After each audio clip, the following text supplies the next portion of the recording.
Hello guys and welcome back to another video. Today I'm going to be showing you another extremely overpowered build for Elden Ring, and yes, once again it is a blade build because blade builds are just really good. So I'm going to show you another one, and this is indeed better than the Nagakiba Katana build that I showed in a video, I don't know, 2 weeks ago or something like that.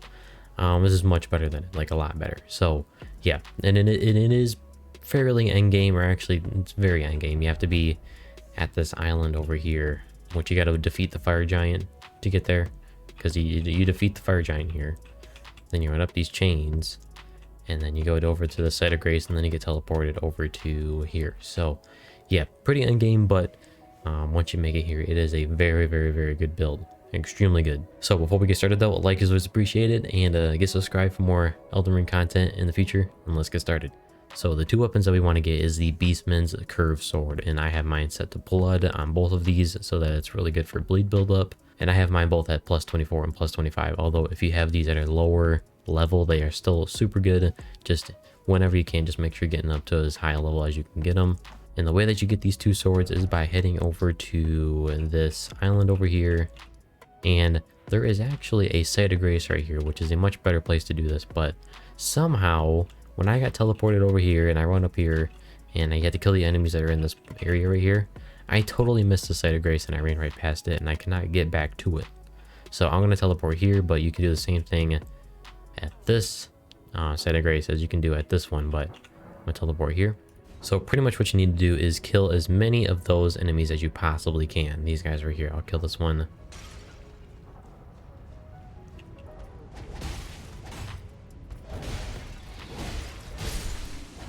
These enemies are right here. These ones, not the ones with the shields, but these guys. They have a chance to drop their weapon, which it just happens to be this Beastman's Curved Sword. The ones with the shields, I have not ever gotten one from. They do drop their shield though, but the ones that do not carry a shield, you can just kill them over and over again, and they will eventually drop them. And you do want two of them. So in this area over here, when you teleport to this checkpoint, there are a lot more of them, and you have a lot better chance of getting them. Although I did farm mine at this area over here, and it took probably about a half hour. But if you got this checkpoint or site of grace, then just do it here, farm these enemies, and they will eventually drop these curved swords. Now the curved swords on their own are super duper good, but you can make them a lot better by putting a certain ash of war on them called Bloody Slash. So you can get this ash of war over at this fort right here.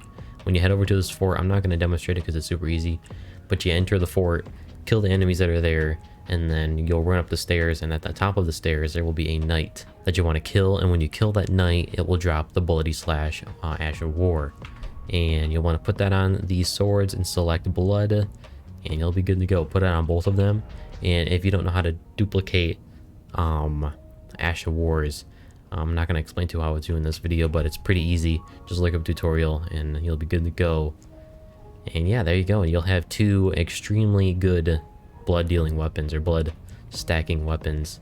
And just to prove to you how good these weapons are, I'm going to head over to the mountaintops of the giants regions and kill a few giants just to show you how quickly they go down with these two curved swords. So yeah. Alright, so first thing we'll do is kill this big old hand that's been lurking up there this whole time. When you're near it, will drop down to you, and these hands are extremely strong. They have a lot of health and deal a ton of damage, so just watch this.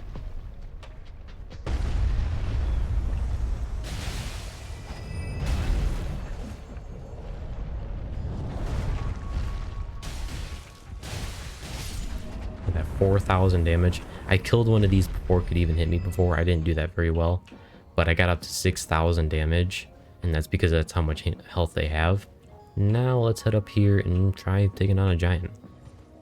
Right here, we'll take on this dude. Oh my god, I hate fighting these guys. Look at that. Oh my god. Like he couldn't do anything, man. He couldn't do anything. Not a freaking thing. Alright, change of plans. I'm not fighting one of those dudes because I couldn't get one alone. But just trust me, these weapons are extremely good. Because of how fast they can get a bleed proc off. And yeah, hope you guys enjoyed this video. If you did, then hey, go down below and give it a like, and then get subscribed for more Elden Ring content in the future. and I hope you guys have a good one, and I'll see you on the next one. Peace.